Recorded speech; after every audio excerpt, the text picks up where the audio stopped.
I'm Rachel, 33 years old, a housewife married to Adam for 4 years, but we haven't been able to conceive despite undergoing fertility treatments. One cold midwinter day, as I returned from the grocery store, I noticed a little girl, a complete stranger, squatting in front of my house without a coat. Concerned, I called out to her. "Hello there. Are you waiting for someone?" I asked gently. "Yes," the girl replied softly. "What's your name?" I inquired. "Selena," she answered. "Selena, where's your mommy?" I pressed gently. "She went somewhere," Selena replied vaguely. "Are you lost? Can you tell me your mommy's name?" I continued, trying to assess the situation. "Mary," Selena said.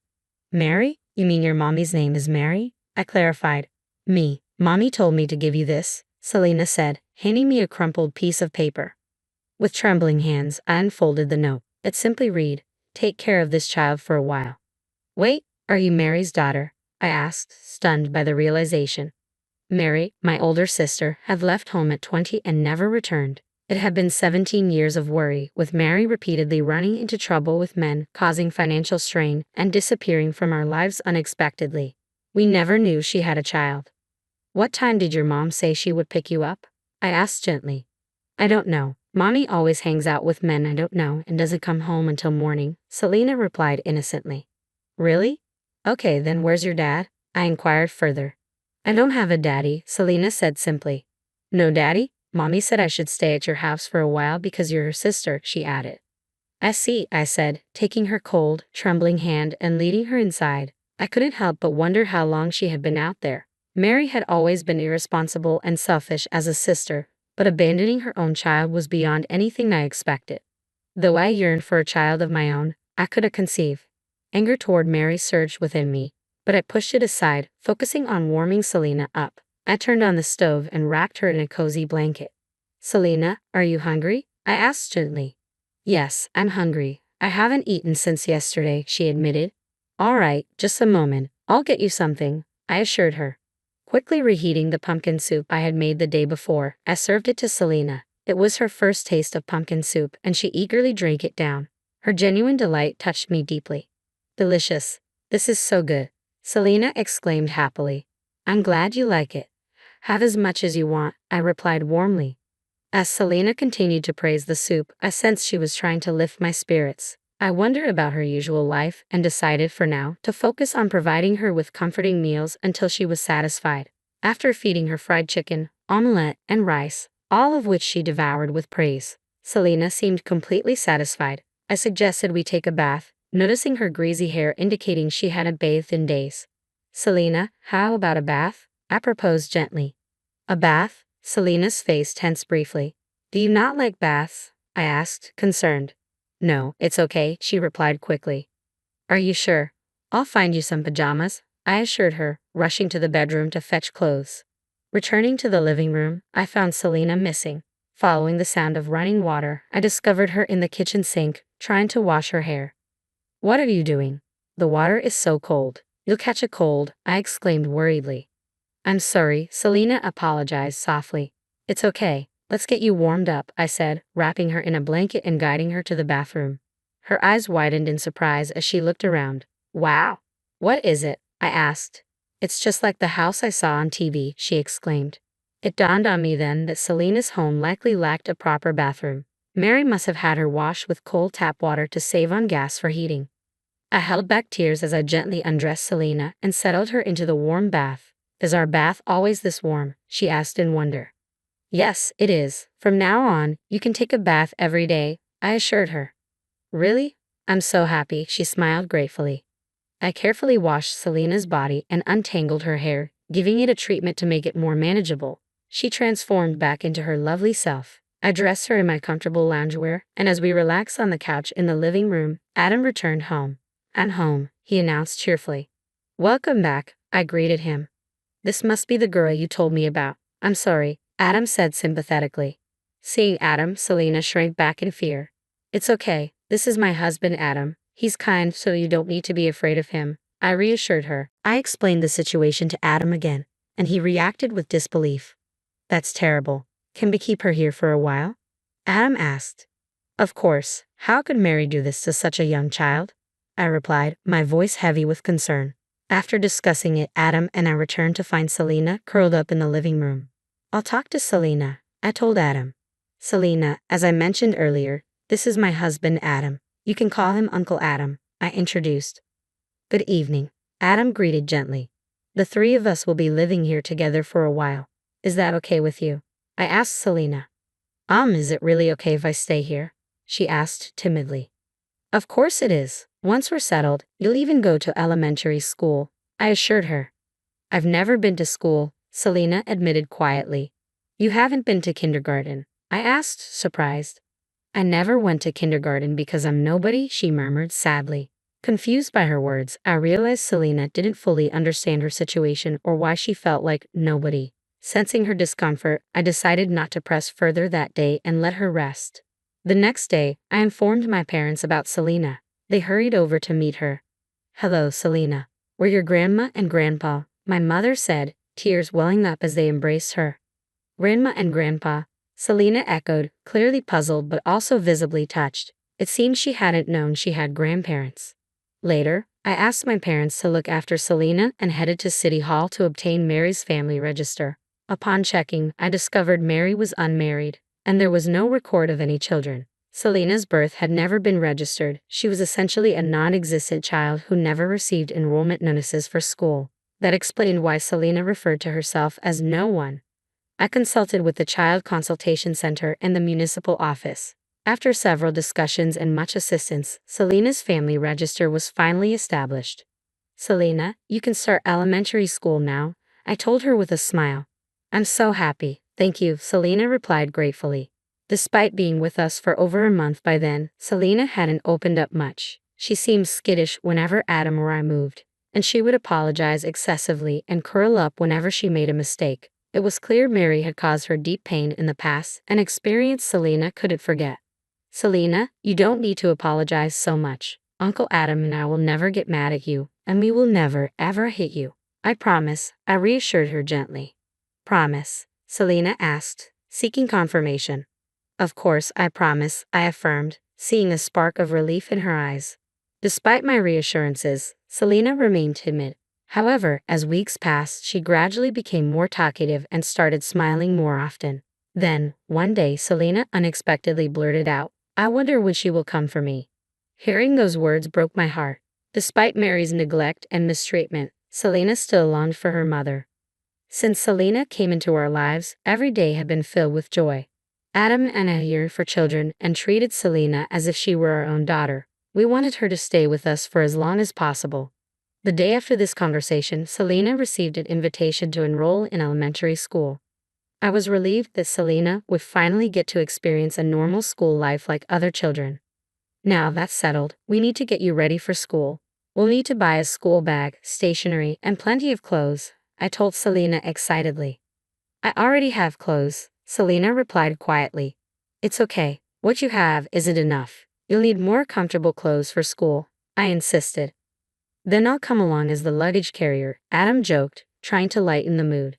Together, Selena, Adam, and I went to the shopping mall and got everything she needed for school. I enjoyed preparing for Selena's school entrance so much that we ended up buying a lot more than planned, clothes, stationery, and more. The three of us laughed and joked about how much we had bought as we headed home. To my surprise, when we arrived, Mary was standing in front of our house. Mom, Selena exclaimed. Sis, oh, welcome home, Mary greeted casually. It's not welcome home. What were you thinking? How dare you come here? I burst out angrily. Hey, calm down. Don't yell at me. It's pathetic. Who do you think is to blame here? First, apologize to Selena, I demanded, my frustration evident. Mary glanced briefly at Selena but didn't make eye contact. What do you want? I pressed. Well, we can't just stand here talking. Let me in. I'll come in whether you want me to or not. Come on, Selena, Mary said abruptly, trying to enter. Reluctantly, I allowed Mary inside and demanded an explanation for her sudden appearance. Is this guy your husband? Mary asked, looking at Adam. He's a nice guy. Nice to meet you. I'm Adam, Adam replied calmly. It's our first meeting, but let me say this. You're an unfit parent to treat your child like that. You're so irresponsible, Adam retorted firmly. You're a stranger. You can't talk to me like that, Mary snapped back defensively. I don't care about that. You didn't even feed her properly, did you?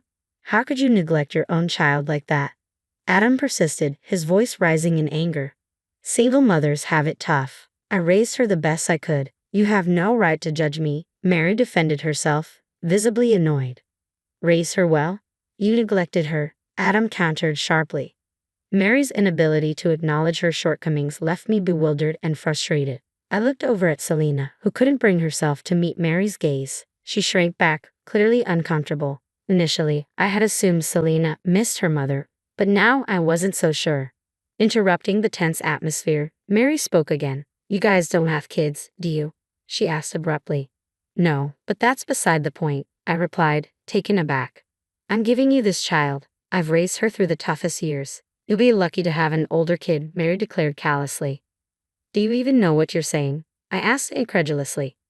I know exactly what I'm saying. I'm giving you poor, childless people a kid. You should be grateful, Mary said with disdain. Unbelievable, Adam muttered under his breath. Oh, so you don't want her? Mary retorted defensively. I'm not giving her back to you, even if you ask, I interjected firmly. I've already registered her in my family register, and she's starting elementary school next month, I informed Mary. I'll make sure she's happier than she ever was with you, I added with determination. Oh, so you managed to make a family register? Mary scoffed. Of course I did. Why didn't you file a birth certificate? Because you didn't want people to know you had a child? I questioned pointedly. You kept Selena from going to kindergarten or elementary school because of that. It's not just neglect, it's active truancy. Mary seemed unfazed. There's nothing wrong with not going to school, she dismissed. It's not worth talking to you, Adam said, shaking his head in disbelief. It became clear that Mary had split up with Selena's father before giving birth, never registering him as the father. She left Selena alone repeatedly to date men under the guise of being unmarried and childless, hoping to marry anew and raise her child. I already said we're keeping Selena. Don't come back here again, I asserted firmly. You're getting a person, so $10 million is a small price to pay, right? What's the problem? You're selling your own daughter for money, Mary argued callously. I'm not selling her. Selena is a human being, not a commodity, I replied sharply. Refusing to back down, Mary threatened to take Selena back with her. If you won't pay, then I'll take Selena back home, lock her up again, and make her wash with cold tap water, Mary threatened coldly. I won't allow that, I countered firmly. Fine, $10 million. I can give it to you right now, so you'll have to come back later to collect it. Selena will stay here until then, I lied, buying time to protect Selena. Fine by me. I don't want to deal with her anyway, Mary dismissed, seemingly satisfied with the agreement. Though I had no intention of paying, I pretended to agree to prevent Mary from taking Selena away immediately. Adam and I discussed our next steps, but before taking any action, we decided to understand Selena's feelings. Selena, do you want to go back to your mommy? I asked gently. I don't want to go back. Mom scares me. She always yells at me and says mean things, Selena replied, her voice trembling. I understand. The other day, you mentioned wondering when your mother would come for you, I said softly. I thought if mommy came, I'd have to go back there, and I want to stay here forever, Selena confessed. Okay, I understand. From now on, we'll do everything we can to make sure you stay with us, I assured her. After confirming Selena's feelings, Adam and I decided to investigate Mary's background using a private investigator Adam knew. We discovered that Mary was engaged to an elite lawyer. With this information, we devised a plan to protect Selena without Mary finding out. A week later, everything was in place. We lied to Mary, telling her we had the money ready and were prepared to meet. On the day of the meeting, I invited Mary to my house while my parents looked after Selena. Hey, do you have the money? Mary demanded as soon as she arrived. I'm not giving you Selena, and I'm not paying you, I stated firmly. I came here because you said you had the money. Hand it over, Mary insisted. Do you have any idea how much pain you've caused Selena? Selling her for money, I retorted, trying to keep my composure. You don't know anything about raising kids. They can grow up fine even if they're left alone, Mary argued callously. You didn't even tell your boyfriend about Selena, did you? I pressed. Of course not. He's an elite lawyer, and we're getting married next year. We'll have a perfect life together. Leave us alone, Mary snapped defensively. What would he think if he knew? Suddenly, Mary's boyfriend, the elite lawyer, entered the room. He looked at Mary in shock. Is what she's saying true? He demanded. Did you lie to me? He continued, his voice rising. What's going on here? Why are you here? You told me you were single and had no children. I've never been married. I just happened to have a child by mistake, Mary admitted, looking down. By mistake? What a horrible thing to say, Mary's boyfriend exclaimed, his voice filled with disbelief. Don't act innocent. You almost deceived me into marriage without telling me the truth. You betrayed me, he accused, his tone turning cold. Of course, I'm breaking off the engagement. You've deceived me, so I'll be seeking alimony, he declared firmly. Broken engagement. Alimony. Wait, please don't leave me, Mary pleaded desperately.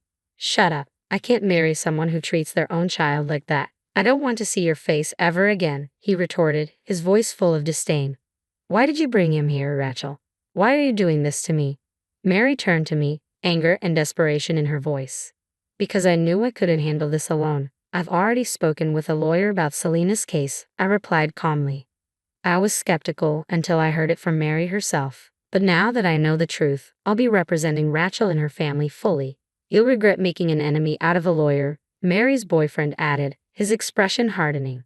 Please forgive me, Mary pleaded, her voice trembling. Soon after, a police officer arrived at our house. I had previously arranged for an investigation into child abandonment. Secret recordings from Mary's previous visits and today's encounter were provided as evidence. The police took Mary into custody under charges of child abandonment, placing her under protective custody pending further legal proceedings. She was to face the consequences of her actions behind bars. It was a long and difficult process, but after navigating through various legal procedures, Selena was officially allowed to live with us. As the lawyer had promised, Mary was held accountable and required to compensate for breaking off the engagement. Mary had little defense and suffered significant consequences. Upon her release from prison, Mary not only lost her boyfriend but also lost custody of Selena. Her life took a downward spiral as she struggled to meet her financial obligations, losing her former charm and appeal to men. Recently, she burst into our house in tears, demanding Selena's return. She's my baby. Give her back, Mary pleaded desperately. What are you talking about? Selena is ours now. You're no longer her legal guardian, I replied firmly. No, not mommy. Uncle and auntie are my mommy and daddy now, Selena asserted. I'm here, Adam added, confirming his role as a father figure. No, why? I'm your mommy, Mary insisted. Selena, however, firmly rejected Mary, causing her to leave in despair. I resolved that Mary would never regain custody of Selena. She needed to reflect on her actions and face the consequences of her neglect and abandonment. I hoped she would learn to live with the loneliness she had brought upon herself. Meanwhile, Adam and I decided to stop our painful infertility treatments. Now, the three of us spend our days together filled with laughter. I'm grateful for the happiness Selena has brought into our lives and look forward to giving her all the love and care she deserves for the rest of my life.